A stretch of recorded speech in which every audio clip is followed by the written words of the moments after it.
Die IBU hört auf Weg, nehme ich jetzt mal an. Alter, ich habe hure viel Zeit wettgemacht. Ja, ich bin gerade eingeladen worden. Kommt das Auto näher. 7 Leute aus der Region starten ein verrücktes Abenteuer. Ein Velorennen von Basel bis Barcelona. Unterwegs warten verschiedene Challenges auf die Teilnehmenden und niemand weiss, wo die anderen gerade sind. So bleibt die stetige Ungewissheit, ob man in Avignon oder Perpignan eliminiert wird. Nicht zu vergessen, Übernachtungen gegen Bezahlung sind verboten. Am Schluss gibt es nur ein Ziel: in Barcelona als erstes die schönste Katze von Europa zu streicheln. El Gat de Botero. Wir fahren nur nach Navi, ich weiß noch nicht. Aber wieso muss immer etwas sein, Mann? Nach einem Tag im Regen, das muss nicht. Ich frage mich wirklich, ob die anderen das gleiche Problem haben. Die Nacht war absolut scheiße gewesen. Es ist nur der Regen, ich heule nicht! Ich will einfach fahren bis zum Umkehren. Ach, ich bin so pisst, Alter! Ich bin so auf der Straße eingeschlafen. Jede Bewegung macht weh. Ride or die, mega geiles Projekt.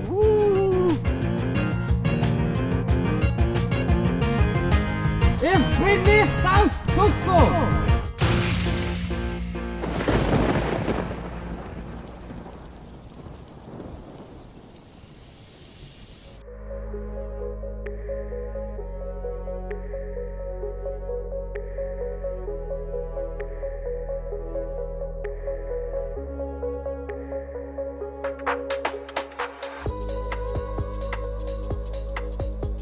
Es ist schon noch krass mit dieser Psyche, Alter. Weil jetzt, also ja, ich habe jetzt die Einfuß gefressen und so, okay, die Schmerzen sind nicht mehr so da. Vielleicht liegt es wirklich auch an dem. Aber irgendwie plötzlich ist auch so, oh nein, wegen diesen Schmerzen möchte ich jetzt sicher nicht aufgeben. Jetzt ziehe ich einfach durch. Auch wenn es ein riesiger fucking Anschiss ist. Alles ist nass, Digga. Das einzige Trockene ist das, was verstaut ist, und es ist auch gut so, dass das trocken ist. Morgen nochmal das Gleiche. Morgen nochmal Regen, Mann. Ja, komm, machen wir da. Schön. Also ich möchte ja heute unbedingt auf Grenoble arbeiten. Das ist mir sehr wichtig. Weil dann weiss ich, wo die anderen schon etwas sind. Oder wenn das die jetzt Grenoble gesehen sind. Ich kann mich nicht einschätzen. Ich sage vielleicht letzte bis drittletzte gebe ich mir oder so. Ich frage mich echt auch, ob ich den Schmerz im Knie, er ist schon real, weißt du? Aber ob ich ihn mir ein bisschen verschlimmere im Kopf, damit ich wieder eine Ausrede habe zum Aufhören. Weil es ist schon verlockend jetzt, dass der Scheiß fertig ist. Aber es ist auch zu früh, Alter. Ich meine, nicht mal 48 Stunden, Alter, das geht nicht.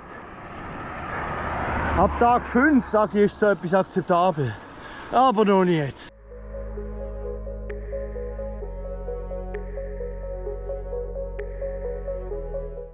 So, ich habe gerade die Koordinaten vom nächsten Checkpoint durchbekommen. Also ich gehe jetzt dorthin. Meine Knie abartig weh. Also ich weiß nicht, wie das soll nochmal 480 Kilometer so gehen. Ich hoffe, mit denen wird es besser. Und Voltaren. We will see. Aber auf jeden Fall ist es richtig hart gerade. Darum ist es Zeit für eine ganz bestimmte Playlist. Meine Hardcore-Playlist. Richtig primitiv, hauptsächlich so einen richtig heftigen Beat. Und ja, hilft durchaus. Kann ich schon gut. Hilft.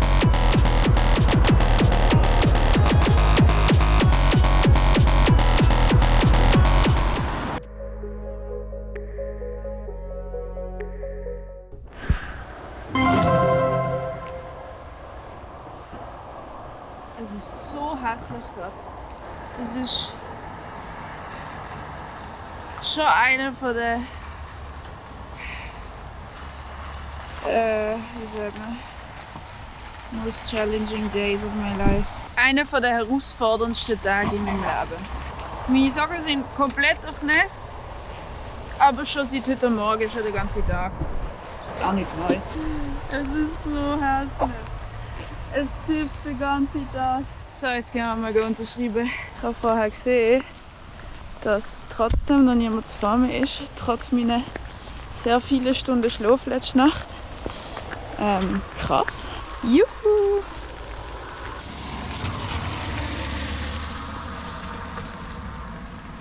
So, Challenge Nummer 2.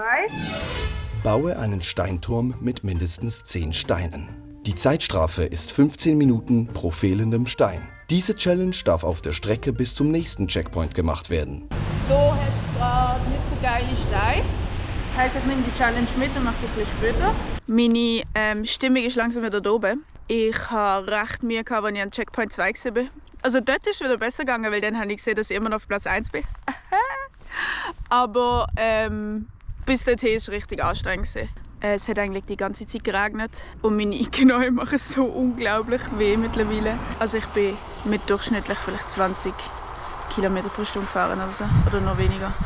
Und vorher, also wenn es gut gelaufen ist, bin ich easy mit 30 gefahren und jetzt aber so 20 und es hat alles weh getan. Und ich habe jetzt angefangen, immer wenn ich wieder anfahren muss, ziehe ich einfach nur noch unten rauf, weil oben runterdrücken geht nicht mehr. Ich bin jetzt schnell zum Decathlon gefahren. Es war ein Umweg von nicht einmal 2 Minuten. Und ich hole mir jetzt Regenhosen. Ich habe jetzt schnell Pause gemacht, Regenhosen angezogen, schnell etwas gegessen, getrunken. Und jetzt fahre ich am Fluss entlang weiter. Das ist, glaube ich, die beste Option für mich jetzt ohne Navi-Karte. Das wird noch mühsam bis auf Barcelona. Etwas Anständiges oder etwas Warmes zum Nacht. Fand ich heute mega nice. Das Problem ist halt bei diesen kleinen Dörfern, wo ich gerade durchfahre, hat es keine Läden und falls es hat, haben sie alles schon zu. Ich bin immer noch an Decathlon, weil immer noch nicht funktioniert. Also ich habe probiert neue Sachen kaufen und so weiter, weil ich kann nicht navigieren. Da ist immer nass. Mein Handy ist nass, ich kann es nicht einstecken, weil das Ladekabel auch nass ist. Also ich bin am Arsch, ich komme so nicht weiter. Ich frage mich wirklich, ob die anderen das gleiche Problem haben oder ob ich einfach nur dumm bin und etwas falsch mache. Aber mit dem Regen ist nicht das Problem, das Regen an sich beim Fahren, sondern das Technische, was bei mir jetzt gar nicht funktioniert. Genau, Challenges hole ich jetzt noch nach, weil ich habe heute Morgen den Brief schon geöffnet. Und ich konnte es dort nicht machen, weil mein Handy nicht richtig funktioniert hat und ich das zuerst schon erklären musste. Genau, es hat auch sehr fest geregnet. Blase 5 Ballons auf. Bringe die Ballons ganz zum nächsten Checkpoint. Für jeden Ballon, der platzt oder nicht beim nächsten Checkpoint ankommt, bekommst du eine Zeitstrafe von 20 Minuten. Ich habe gar keinen Bock. Ich habe Ballone umeinander fahren, wie so ein Clown, aber ja, keine Lust, 3 Stunden verplampern. Wegen dem, obwohl ich schon den ganzen Tag verplampert habe. Ich habe die Challenge erledigt. So sieht der ganze Spaß aus. Ich sage nichts dazu, ich muss das machen. Ich hoffe mal, ich komme ganz an und ich hoffe mal, ich komme überhaupt an zum nächsten Checkpoint. Ich muss aber ohne Navigierung gehen. Ich gehe einfach alles zum Fluss entlang und hoffe, das kommt gut. Boah, sehe ich beschissen aus. Gottfried Stutz. Ich muss meine Taktik ändern. Ich habe gemerkt, wenn ich das mehrere Tage hintereinander mache, dann kann ich nicht 300-400 Kilometer machen am Tag. Wirklich mehr als 250 liegen nicht drin. Ich habe heute etwa 110 gemacht bis jetzt. Wir haben jetzt schon 4. Ich gehe jetzt in Decathlon, hole mir ein Schlafsack-Inlet und möglicherweise... Nein, das passt. Ich gehe mir einfach ein Schlafsack-Inlet holen. Das ist der Plan. Das heisst, zuerst zum Schild anfahren, Challenge machen hier in Grenoble. Ich bin gerade in Grenoble. Dann fahren wir und dann gibt es Pizza und wieder ein Night Ride. Weil die Night Ride letzte Nacht nach einer Pizza war sehr geil. Boah, muss mir etwas Warmes holen. Ich kann echt nicht mehr. Jetzt gehen wir da in die Carrefour. Und ich hoffe, die haben irgendeinen cheapen Scheiß-Bulli. Das geht nicht.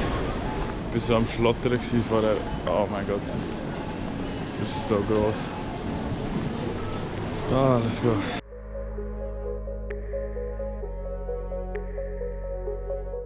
Und das ist übrigens ein Fluss, dem ich jetzt vertrauen muss, wo mich nach Valence leitet. Und von Valence nach Avignon Und ich hoffe, das funktioniert dann wieder mit dem Laden und mit der Route. So, endlich Checkpoint 1. Ich sehe da etwas Weisses.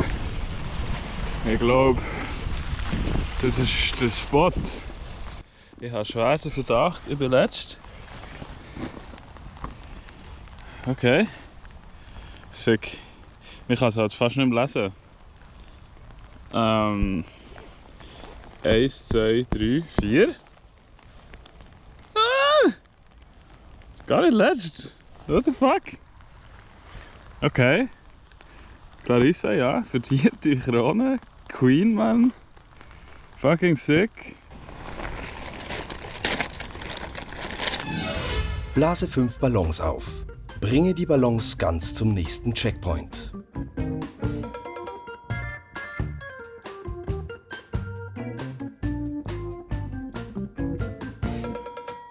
Ich habe gerade gesehen, es heisst nichts von, dass die Luft muss drin sein beim nächsten Checkpoint.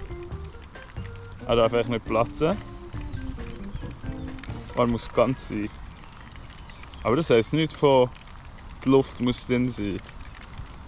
Wir müssen einfach aufblasen bis zur Markierung und dann Ballons an mir befestigen. Aber das heisst nicht, dass sie sich voll muss befestigen muss. Aber leider habe ich 2 Knüppel sogar drin gemacht. Es ist ein mega Pain, die zu lösen. Ah. Okay, dann mache ich es jetzt noch für die letzten beiden Ballons richtig. Also.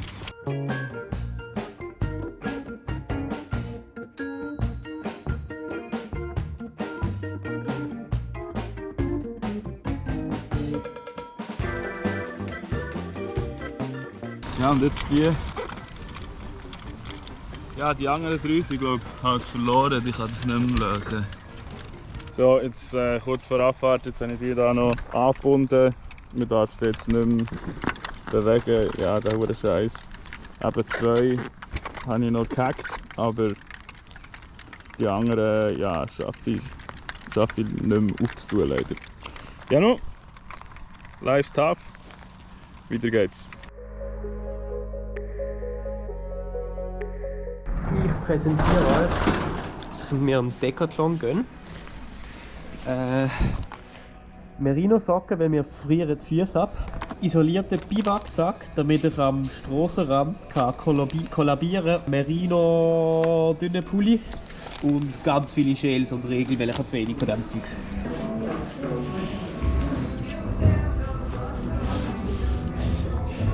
Es ist mega grusig, aber schau mal die Füße ab. Wir haben erst Tag 3, ich bin noch nicht mal beim ersten Checkpoint gesehen. Jesus Christ. Oh mein Gott.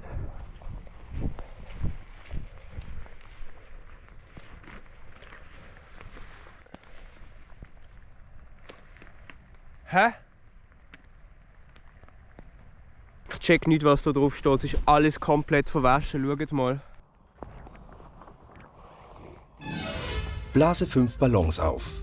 Bringe die Ballons ganz zum nächsten Checkpoint. Was? Ich muss 5 Ballons an mir festmachen. Bis auf Avignon. Digga!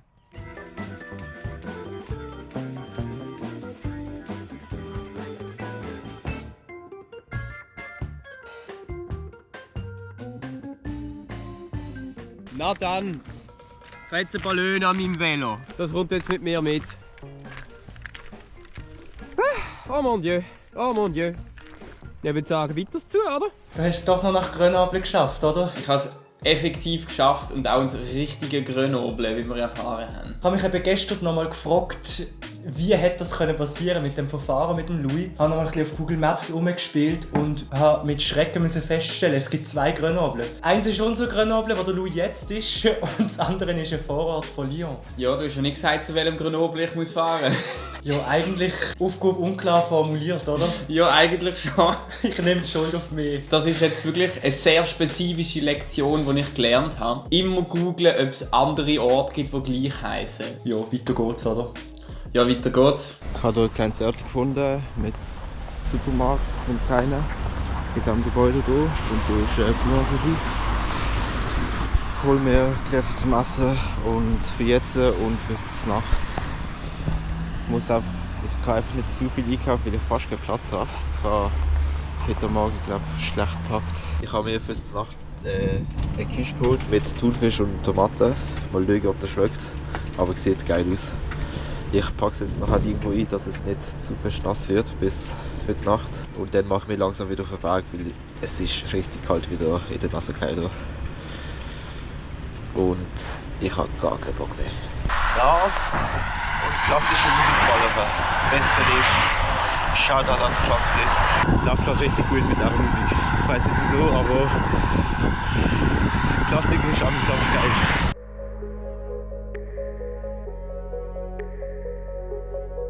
Jetzt gerade noch schnell mit dem Orga-Team geschrieben.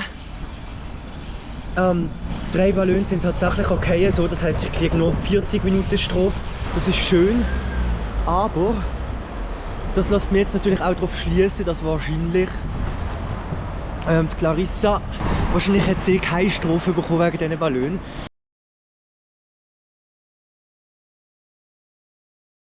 Ich bin jetzt in einer Brasserie gelandet, setze hier meine Strafzeit ab. Ist noch etwas Kleines. Das darf man eigentlich nicht, aber ich habe mit dem Max abgemacht, ich mache einfach 50 Minuten Pause statt 40. Dafür darf ich noch etwas essen. So kann ich drinnen sitzen, weil draussen schifft es.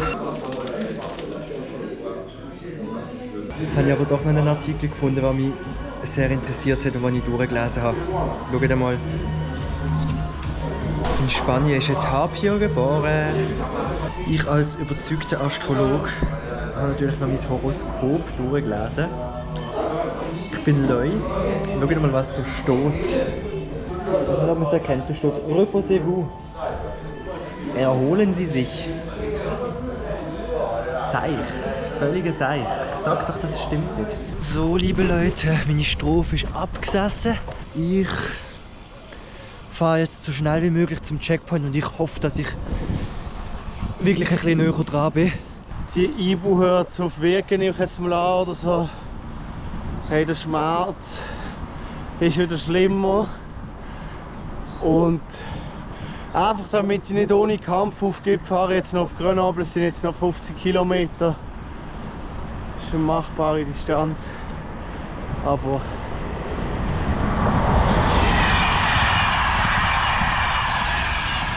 ah Mann.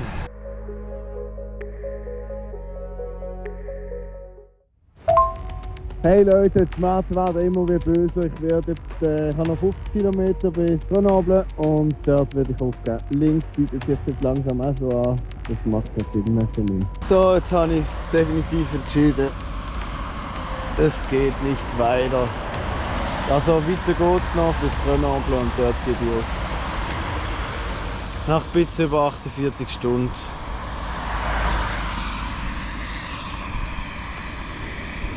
Ich bin enttäuscht von mir. Ich gehe jetzt nochmal aufs Velo und gebe nochmal alles. Ja, ich komme so langsam vor. Ich habe nicht wirklich Wasser getrunken und... Ach Mann. Endspurtlage, komm jetzt. Wenigstens bis Grenoble. Checkpoint 1.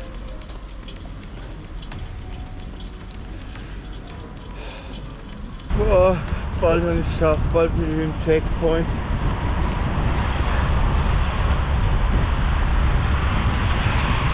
Also die Schmerzen sind jetzt so, keine Ahnung, sind auch schon schlimmer gewesen heute, aber es ist,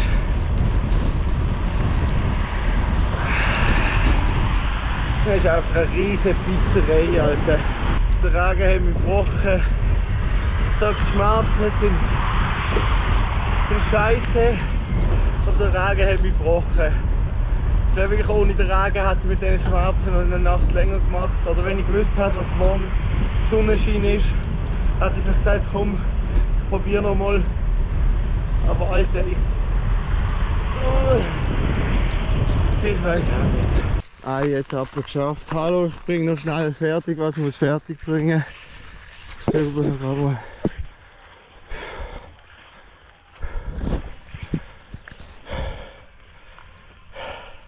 Alter, ist alles schon weg. Alter, ich bin ja der Zweite, bin ich der Letzte, Alter. Ja gut.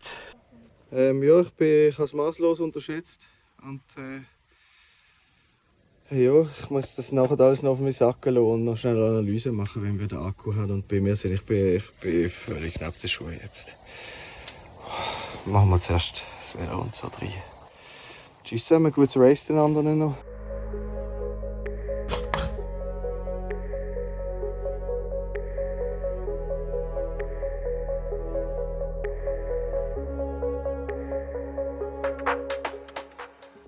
So ein Ultracycling-Rennen kann durchaus sehr gefährlich werden. Darum haben wir uns ein Sicherheitskonzept überlegen. Das beinhaltet einerseits zur Verfügungstellen von einem Erste-Hilfe-Set sowie zusätzlicher Pflichtausrüstung. Außerdem haben die Teilnehmenden 2 Wochen vor dem Start noch eine Schulung bekommen, wie sie sich im Notfall selber verarzten müssen. Andererseits werden die Teilnehmenden ununterbrochen per GPS-Tracker vom Orga-Team überwacht. Die Teilnehmenden müssen außerdem Pausen von über 30 Minuten anmelden, damit in einem Worst-Case-Szenario, wo die Teilnehmenden nicht mehr selber Hilfe holen können, eine Sicherheitskaskade ausgelöst werden. Wenn sich die Teilnehmenden 20 Minuten nicht bewegt haben, bekommen sie eine automatische Erinnerung. Wenn sie auf die nicht reagieren, bekommen sie 10 Minuten später einen Anruf vom Orga-Team.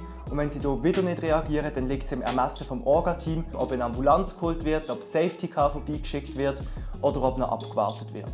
Safety Car hat in erster Linie die Funktion, Teilnehmende, die aufgehen oder eliminiert werden, aus dem Rennen zu holen. Dass wir so ein komfortables und geräumiges Safety Car haben, das haben wir der Firma A&B Flachdach zu verdanken, die uns ihren Firmenwagen zur Verfügung gestellt haben.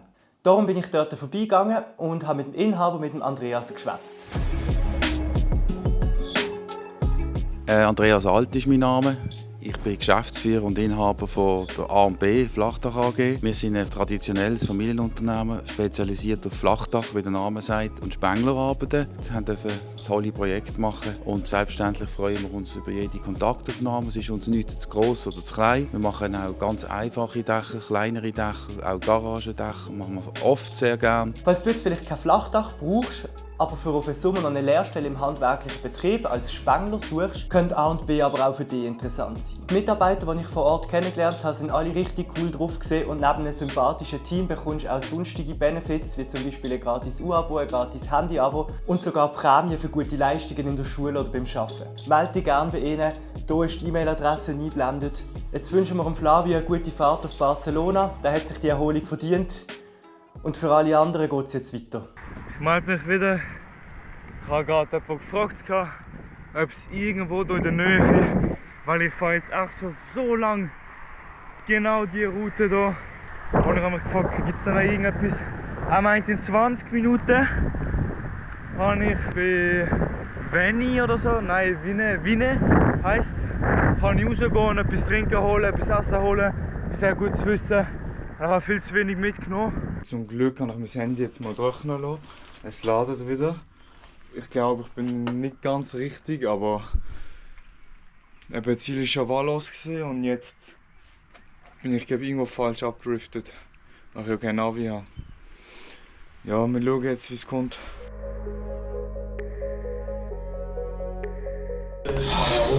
So. Yes, man. Nach dem coolen Scheisstag heute endlich etwas richtiges Essen. Es tut gut, etwas Warmes. Für die Nacht hat der nette Herr da mich eingeladen für in seinem Content zu pennen. Das heisst, ich bin happy und werde das natürlich auch noch zeigen. So, aber jetzt muss ich essen. Ja, Schatz, ja. Und du? Ja. Beste, nach einem Tag im Regen, das Bussi. Ja? Ja. Es ist jetzt einfach 10 Uhr und es ist mir eigentlich zu früh. Ich hoffe, ich kann pennen, aber jetzt habe ich gefunden, es ist mir echt zu kalt. Und meine Tage sind zu schlecht, die laufen voll durch. Darum habe ich das Angebot jetzt halt einfach angenommen. Ja, und dann halt morgen früh auf Ivo hat so einen semi-guten Eindruck gemacht heute. So, mega kalt war offenbar und die Ansteckungen der Welt da. Genau so mit diesen Verbindungen muss ich bezweifle, dass sie jetzt die 200 Kilometer mehr so bam machen, schneller als ich. Darum hoffe ich, ja, dass der Plan aufgeht. 5 Uhr aufstehen, essen, 6,5 Stunden Schlaf. So Minimum. Ich denke, weniger bringt es nicht. Morgen so richtig reinbretschen. Bin ich ready zum nicht 200 Kilometer fahren? Nein. Ich mach's trotzdem, ist mir scheißegal. Oh, Scheiße. Route Barré. Was machen wir? Scheiße, hä?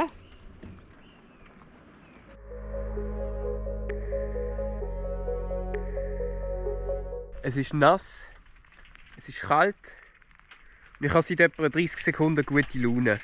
Ich hatte so eine Krise, als ich die Route Barrage gesehen habe. Ich habe genau gewusst, links ist der Berg, rechts ist Wasser. Ich habe keinen Ausweg gesehen, außer 20 Kilometer Umweg. Bin in den Local gefragt, es hat einfach funktioniert, Jesus Gott.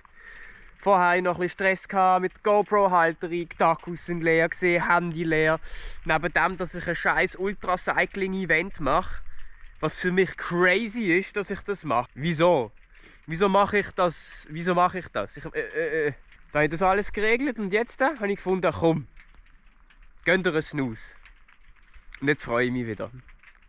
Weil das Schwierigste an allem ist schon Freude haben an dem, was man macht, wenn man so etwas macht. Und das muss man auch. Ich habe jetzt wieder eine Freude.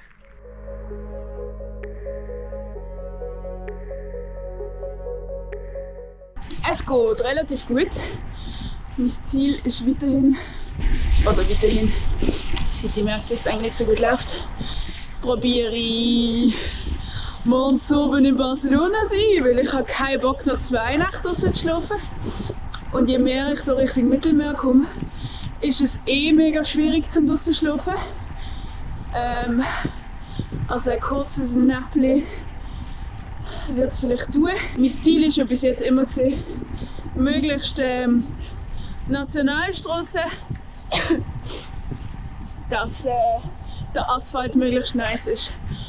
Und in der Zwischenzeit muss ich sagen, es ist so langweilig auf diesen Straßen und dazu noch so gefährlich mit diesen riesen Lastwagen. Es ist einfach wirklich ungeil.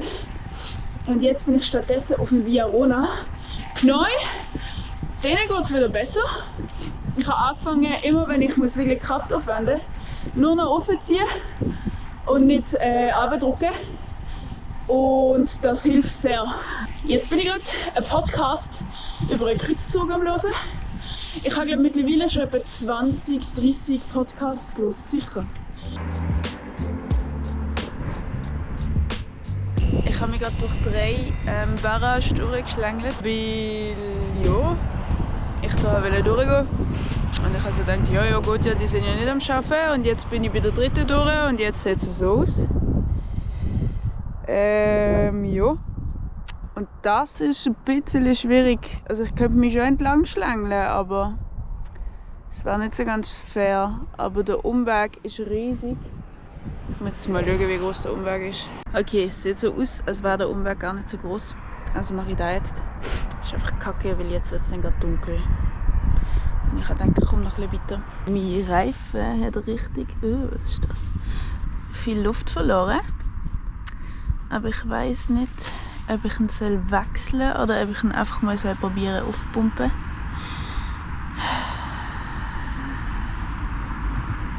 Also ist der Vorderriss geht nicht so lang. Ich glaube, ich tue es einfach. Ich tue den Schlauch wechseln.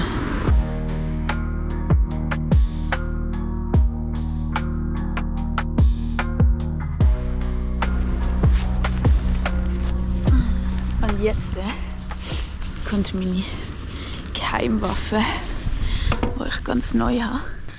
Ach, ich kann nicht mit Hockey gehen, sorry. Das ist nicht möglich. Und zwar ist das das da. Das habe ich kennengelernt im Velo Plus. Das ist absolut grandios. Jetzt stelle ich das an. Auf 6 Bar. Yes.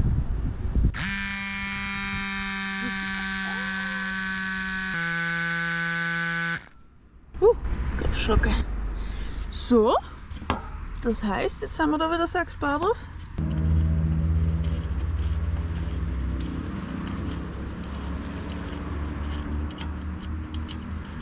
Arriving at the checkpoint. Ich bin gespannt, ich bin sehr, sehr, sehr gespannt. Hat es sich gelohnt? Bin ich näher dran oder nicht? Müssen mal schauen. Was steht drauf? Was? Ah doch, sie steht drauf. 15, 13. Easy. Alter, ich habe hure viel Zeit wettgemacht. Ich meine, sie hat glaube 14 Stunden Vorsprung gehabt. Jetzt hat sie noch 5,5. Das läuft. Ich hole das noch. Erstens, Scheiße, ich habe eine Platte hinten. Zweitens, ich mache jetzt Challenges auf.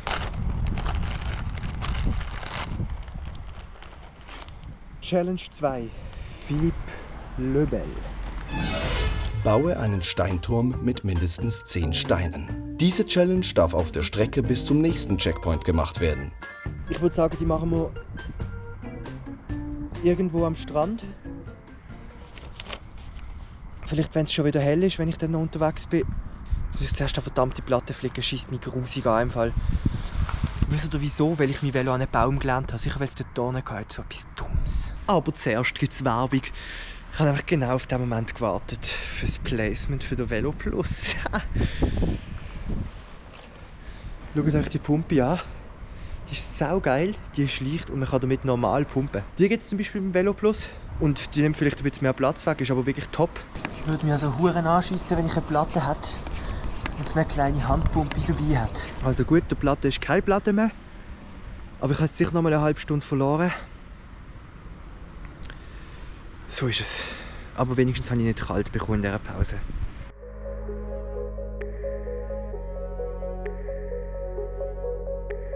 Ich fahre jetzt irgendwo voll durchs Land, über so kleine Strößchen. Ich muss immer wieder links und dann rechts abbiegen, alle 500-600 Meter. Und ohne Navi-Karte ist es eigentlich ein Pain, aber mir ist eingefallen, dass ich Kopfhörer den Hase Musik hören. Ich habe jetzt auf Google Maps Route bis auf Avignon eingestellt und habe das Navi auch mit dem Sound an, dass es mir sagt, wo ich durch muss. Es klappt bis jetzt recht gut. Einfach mal noch ein Stück fahren, dass ich morgen eine Chance auf einen komplett trockenen Tag. Und ja, dann muss ich halt irgendwann mal wieder einen Schlafplatz finden, am besten nicht im Wald. Es ist halt überall schon nass am Boden und im Matsch mein ganzes Zeug aufstellen habe ich eigentlich nicht so Bock. Jetzt nach der Pause geht es beim Knie wieder sehr gut, kommt wieder gut voran. Ich fahre jetzt einfach mal ein Stück weiter, bis es nicht mehr geht mit dem Knie und ich bin immer wieder ein bisschen nach Schlafplatz am Schauen.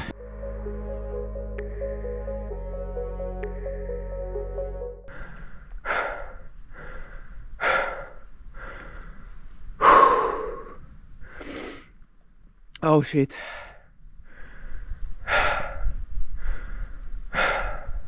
Die sind zuerst so hupend an mir vorbeigefahren, was ein Haufen Autofahrer machen, wenn man mich mitten in der Nacht sieht.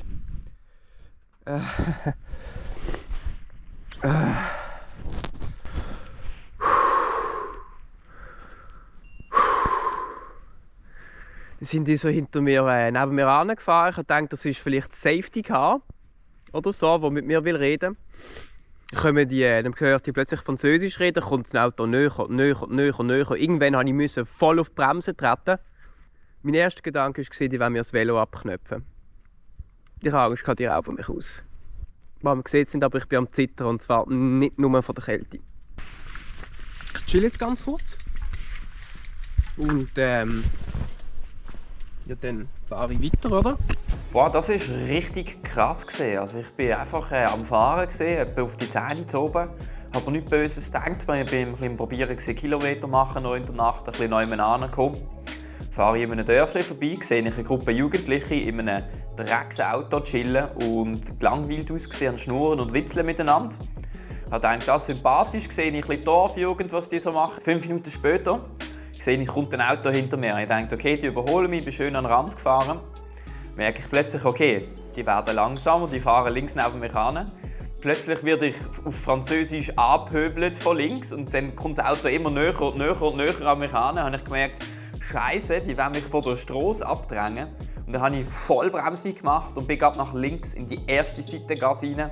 2, 3 Kurven gemacht, Licht ab, Kamera an und dann am Orga-Team angerufen.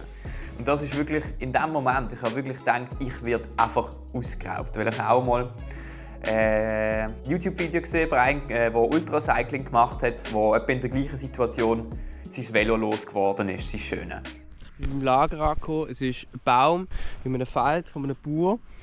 Ich habe gedacht, ich kann so pennen, dass ich so meine Füße beim Baum habe, dass wenn ich runterrutsche im Schrägen, dass ich nicht zu fest runterrutsche.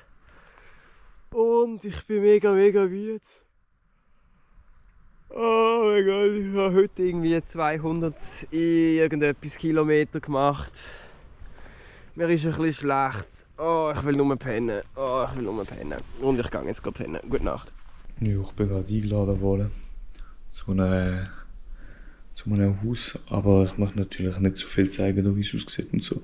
Ich bin sehr glücklich. Ich bin einfach runtergefahren Richtung Valence. Bin in so einer Restaurantbar gewesen. Und die haben mich gefragt, was ich mache und so weiter, noch erzählt. Und einer hat dann gesagt, hey, kannst du bei mir im Haus auf dem Sofa schlafen. Also ich werde auf jeden Fall morgen sicher gut fahren nach der Erholung. Ich habe jetzt wirklich perfekten Schlafplatz am Feuer. Ich hoffe, nach der Regeneration kann ich auf jeden Fall dann endlich mal meine lange Strecke machen. Aber ja, ich bin sehr froh, dass ich hier so angenommen werde. Ich darf etwas essen, ich darf etwas trinken. Ich habe sogar Kleider bekommen, frische, hier ist alles am Trocknen. Also Frankreich bis jetzt super.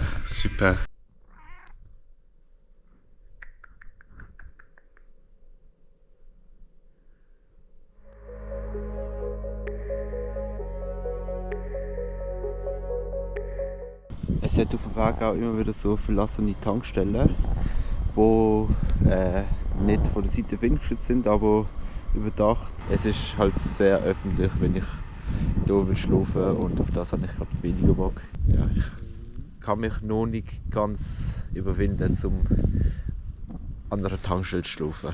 Das ist gerade Gleis und da vorne ist ein Häuschen. Ist halt auch recht öffentlich, aber ich habe mir überlegt,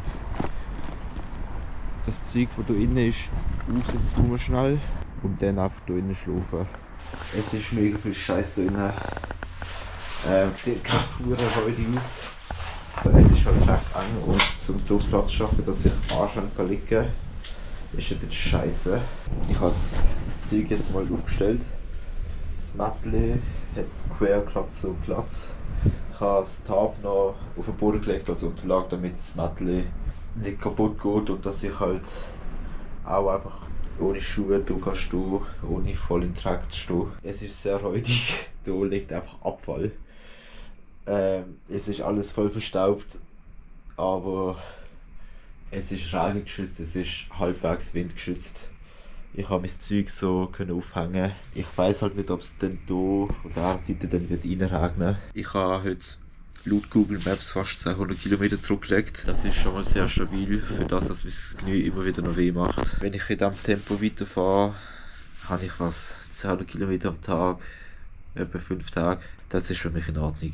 Also mehr liegt im Moment leider nicht drin. Das Ziel morgen ist auf Avignon zu gehen. Ich denke, wenn ich das wie heute mache, bin ich wieder gegen den Mittag dort. Und dann von dort aus nochmal weiter Richtung Montpellier. Wäre chillig, wenn ich morgen einfach trockenen Tag starte. Aber ja, das sehen wir dann mal am Morgen.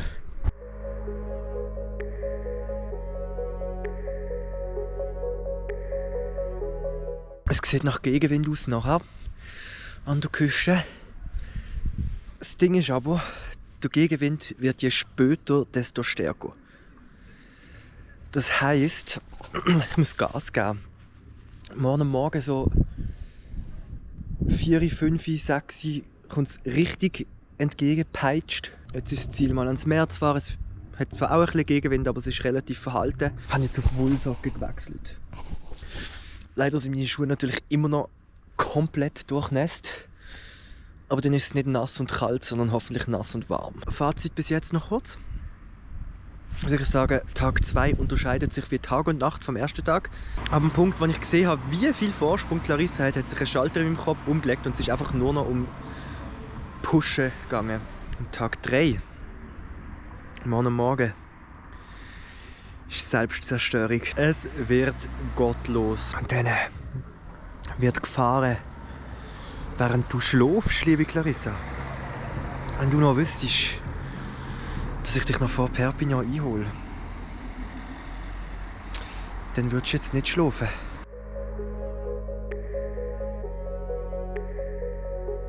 Eigentlich bald schlafen. Jetzt habe ich nochmal eine Platte, wieder vorne. Mir ist erst jetzt aufgefallen, dass ich den Reifen gar nicht angeschaut habe. Ob es irgendwie einen Dorn drin hat oder so. Aber es ist halt auch bei Nacht fahren. Ich sehe viel zu wenig. Wenn es irgendwo Scherben hat, dann fahre ich einfach rein. Kackt richtig an, mega schade. Aber ja, heisst, ich muss es jetzt nochmal anschauen.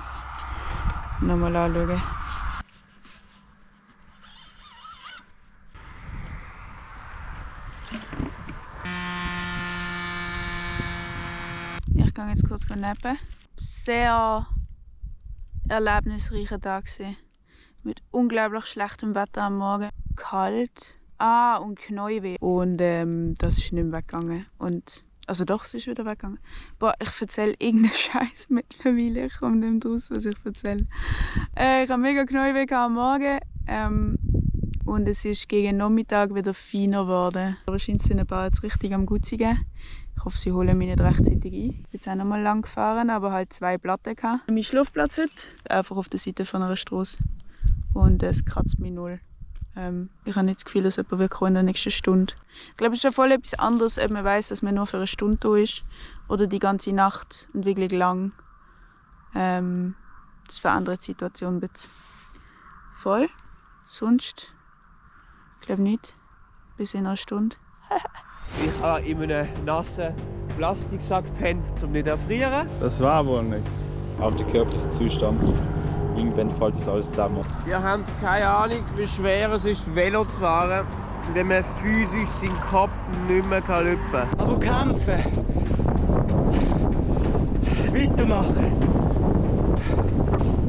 Keine Pause!